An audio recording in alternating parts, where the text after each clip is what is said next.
नमस्कार दोस्तों, आज हम आप लोगों के लिए महादेव वर्मा की प्रसिद्ध कहानी लेकर आए हैं। इस कहानी का शीर्षक है बिंदा। तो चलिए कहानी को शुरू करते हैं। भीत सी आंखों वाली उस दुर्बल, छोटी और अपने आप ही सिमटी सी बालिका पर दृष्टि डालकर मैंने सामने बैठे सज्जन को उनका भरा हुआ प्रवेश पत्र लौटाते हुए कहा, आपने आयु ठीक नहीं भरी है, ठीक कर दीजिए, नहीं तो पीछे कठिनाई पड़ेगी। नहीं, यह तो गत आषाढ़ में 14 की हो चुकी है। सुनकर मैंने कुछ विस्मित भाव से अपनी उस भावी विद्यार्थिनी को अच्छी तरह देखा, जो 9 वर्षीय बालिका की सरल चंचलता से शून्य थी और 14 वर्षीय किशोरी के सलज्ज उत्साह से अपरिचित। उसकी माता के संबंध में मेरी जिज्ञासा स्वागत न रहकर स्पष्ट प्रश्न ही बन गई होगी, क्योंकि दूसरी ओर से कुछ कुंठित उत्तर मिला। तेरी दूसरी पत्नी है और आप तो जानती ही होगी। और उनके वाक्य को अध सुना ही छोड़कर मेरा मन स्मृतियों की चित्रकला में 2 युगों से अधिक समय की भूल के नीचे दबे बिंदा या बिंदेश्वरी के धुंधले चित्र पर उंगली रखकर कहने लगा, ज्ञात है, अवश्य अवश्य ज्ञात है। बिंदा मेरी उस समय की बाल्य सखी थी, जब मैंने जीवन और मृत्यु का अमिट अंतर जान नहीं पाया था। अपने नाना और दादी के स्वर्गगमन की चर्चा सुनकर मैं बहुत गंभीर मुख और आश्वस्त भाव से घर भर को सूचना दे चुकी थी कि जब मेरा सिर कपड़े रखने की अलमारी को छूने लगेगा, तब मैं निश्चय ही एक बार उनको देखने जाऊंगी। न मेरे इस पुण्य संकल्प का विरोध करने की किसी को इच्छा हुई और न मैंने एक बार मरकर कभी ना लौट सकने का नियम जाना। ऐसी दशा में छोटे छोटे असमर्थ बच्चों को छोड़कर मर जाने वाली माँ की कल्पना मेरी बुद्धि में कहाँ ठहरती। मेरा संसार का अनुभव भी बहुत संक्षिप्त सा था। अज्ञानावस्था से मेरा साथ देने वाली सफ़ेद कुत्ती सीढ़ियों के नीचे वाली अंधेरी कोठरी में आंख मूंदे पड़े रहने वाले बच्चों की इतनी सतर्क पहरेदार होती थी कि उसका गुर्राना मेरी सारी ममता भरी मैत्री पर पानी फेर देता था। भूरी पूसी भी अपने चूहे जैसी निसहाय बच्चों को तीखे पैने दांतों में ऐसी कोमलता से दबाकर कभी लाती कभी ले जाती थी कि उसके कहीं एक दांत भी न चुप पाता था। ऊपर की छत के कोने पर कबूतरों और बड़ी तस्वीर के पीछे गौरैया का जो भी घोंसला था, उसमें खुली हुई छोटी छोटी चोंचों और उनमें सावधानी से भरे जाते दोनों और कीड़े मकोड़ों को मैं भी अनेक बार देख चुकी थी। बछिया को हटाते हुए ही रंभा रंभा कर घर भर को यह दुखद समाचार सुनाने वाली अपनी श्यामा गाय की व्याकुलता भी मुझसे छिपी ना थी। एक बच्चे को कंधे से चिपकाए और एक उंगली पकड़े हुए जो फिक्रिन दौड़ दौड़ फिरती थी, वह भी तो बच्चों के लिए ही कुछ मांगती रहती थी। अतः मैंने निश्चित रूप से समझ लिया कि संसार का सारा कारोबार बच्चों को खिलाने पिलाने सुलाने आदि के लिए ही हो रहा है और इस महत्वपूर्ण कर्तव्य में भूल ना होने देने का काम माँ नामधारी जीवों को सौंपा गया है। और बिंदा के भी तो माँ थी, जिन्हें हम पंडिताइन चाची और बिंदा नई अम्मा कहती थी। वे अपनी गोरी मोटी देह को रंगीन साड़ी के सजे कसे चारपाई पर बैठकर फूले गाल और चिपटी सी नाक के दोनों ओर नीले कांच के बटन सी चमकती हुई आंखों में युक्त मोहन को तेल मलती रहती थी। उनकी विशेष कारीगरी से सवारी पाटियों के बीच में लाल स्याही को मोटी लकीर सा सिंदूर, उनीदी सी आंखों में काले डोरे के समान लगने वाला काजल, चमकीले कर्णफूल, गले की माला, नगदार रंग बिरंगी चूड़ियाँ और घुंघरूदार बिछुए मुझे बहुत भाते थे, क्योंकि यह सब अलंकार उन्हें गुड़ियों को समानता दे देते थे। यह सब तो ठीक था, पर उनका व्यवहार विचित्र सा जान पड़ता था। सर्दी के दिनों में जब हमें धूप निकलने पर जगाया जाता था, गर्म पानी से हाथ मुँह धुलाकर मोजे जूते और ऊनी कपड़ों से सजाया जाता था और मना मना कर गुनगुना दूध पिलाया जाता था, तब पड़ोस के घर में पंडिताइन चाची का स्वर उच्च से उच्चतर होता रहता था। यदि उस गर्जन तर्जन का कोई अर्थ समझ में न आता तो मैं उसे श्याम के रंभाने के समान स्नेह का प्रदर्शन भी समझ सकती थी, परंतु उसकी शब्दावली परिचित होने के कारण ही कुछ उलझन पैदा करने वाली थी। उठती है या आऊं? बैल के से दीदे क्या निकाल रही है? मोहन का दूध कब गर्म होगा? अभागी मरती भी नहीं। आदि वाक्यों में जो कठोरता की धारा बहती रहती थी, उसे मेरा अभूत मन भी जान ही लेता था। कभी कभी जब मैं ऊपर की छत पर जाकर उस घर की कथा समझने का प्रयास करती, तब मुझे मैली धोती लपेटे हुए बिंदा ही आंगन से चौके तक फिरकनी सी नाचती दिखाई देती। उसका कभी झाड़ू देना, कभी आग जलाना, कभी आंगन के नल से कलछी में पानी लाना, कभी नई अम्मा को दूध का कटोरा देने जाना मुझे बाजीगर के तमाशा जैसा लगता था, क्योंकि मेरे लिए तो वे सब कार्य असंभव से थे। पर जब उस विस्मित कर देने वाले कौतुक की अपेक्षा कर पंडिताइन चाची का कठोर स्वर गूंजने लगता, जिसमें कभी कभी पंडित जी की घुड़की का पुट भी सा रहता था, तब न जाने किस दुख की छाया मुझे घेरने लगती थी, जिसकी सुशीलता का उदाहरण देकर मेरे नटखटपन को रोका जाता था। वही बिंदा घर में चुपके चुपके कौन सा नटखटपन करती रहती है, इसे बहुत प्रयत्न करके मैं भी ना समझ पाती थी। मैं एक भी काम नहीं करती थी और रात दिन ऊधम मचाती रहती, पर मुझे तो माँ ने ना मर जाने की आज्ञा दी और ना आंखें निकाल लेने का भय दिखाया। एक बार मैंने पूछा भी, क्या पंडिताइन चाची तुम्हारी तरह नहीं हैं? माँ ने मेरी बात का अर्थ कितना समझा यह तो पता नहीं। उनकी संक्षिप्त हैं से न बिंदा की समस्या का समाधान हो सका और न मेरी उलझन सुलझ पाई। बिंदा मुझसे कुछ बड़ी ही रही होगी, परंतु उसका नाटापन देखकर ऐसा लगता था मानो किसी ने ऊपर से दबाकर उसे कुछ छोटा कर दिया हो। 2 पैसों में आने वाली खंजड़ी के ऊपर चढ़ी हुई झिल्ली के समान पतले चर्म में मड़े और भीतर की हरी हरी नसें की झलक देने वाले उसके दुबले हाथ पैर न जाने किस अज्ञात भय से अवसन्न रहते थे। कहीं से कुछ आहट होते ही उसका विचित्र रूप से चौंक पड़ना और पंडिताइन चाची का स्वर कान में पड़ते ही उसके सारे शरीर का थरथरा उठना मेरे विस्मय को बढ़ा ही नहीं देता था, प्रत्युत उसे भय में बदल देता था।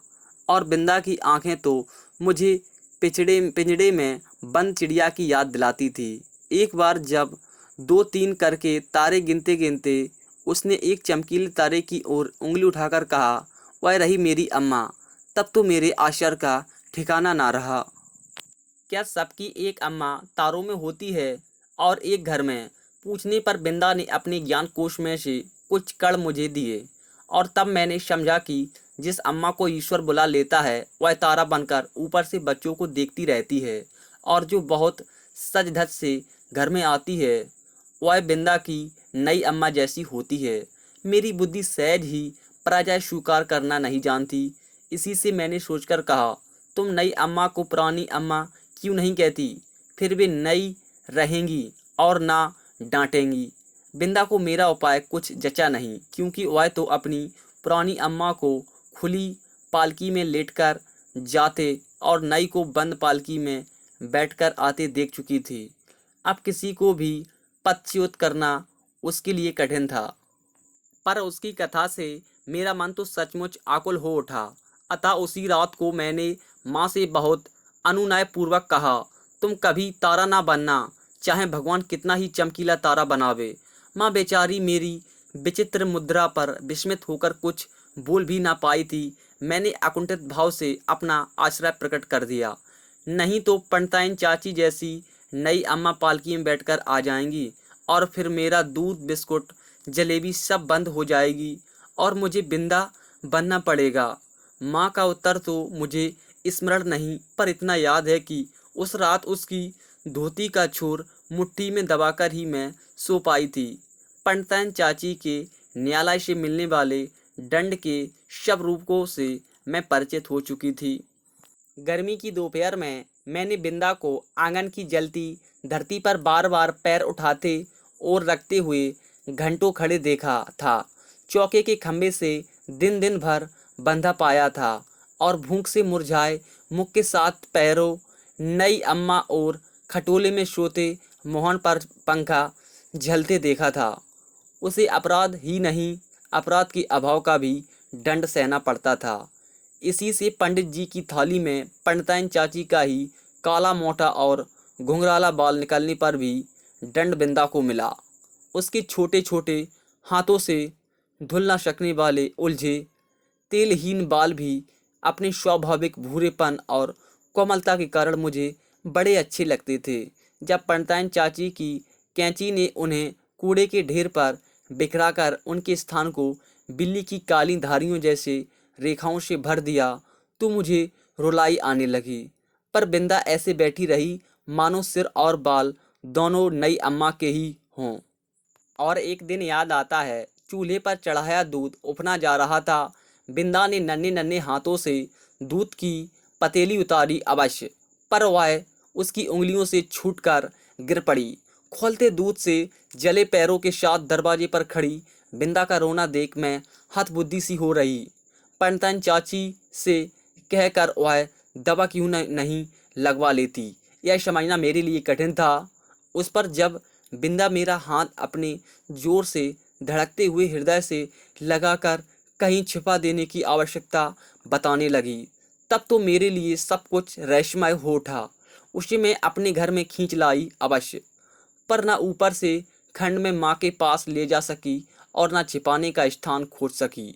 इतने में दीवारें लांग कर आने वाले पंडिताइन चाची के उग्र स्वर से भय से हमारी दिशाएं रूंध दीं। इसी से हड़बड़ाहट में हम दोनों उस कोठरी में जा घुसीं जिसमें गाय के लिए घास भरी जाती थी। मुझे तो घास की पत्तियां भी चुभ रही थीं। कोठरी का अंधकार भी कष्ट दे रहा था, पर बिंदा अपने जले पैरों को घास में छिपाए और दोनों ठंडे हाथों से मेरा हाथ दबाए ऐसी बैठी थी मानो घास का चुभता हुआ ढेर रेशमी बिछौना बन गया हो। मैं तो शायद सो गई थी, क्योंकि जब घास निकालने के लिए आया हुआ गोपी इस अभूतपूर्व दृश्य की घोषणा करने के लिए कोलाहल मचाने लगा, तब मैंने आंखें मलते हुए पूछा, क्या सवेरा हो गया? माँ ने बिंदा के पैरों पर तिल का तेल और चूने का पानी लगाकर जब अपने विशेष संदेह वाहक के साथ उसे घर भिजवा दिया, तब उसकी क्या दशा हुई यह बताना कठिन है। पर इतना तो मैं जानती हूँ कि पंडिताइन चाची के न्याय विधान में न क्षमता का स्थान था न अपील का अधिकार। फिर कुछ दिनों तक मैंने बिंदा को घर आंगन में काम करते नहीं देखा।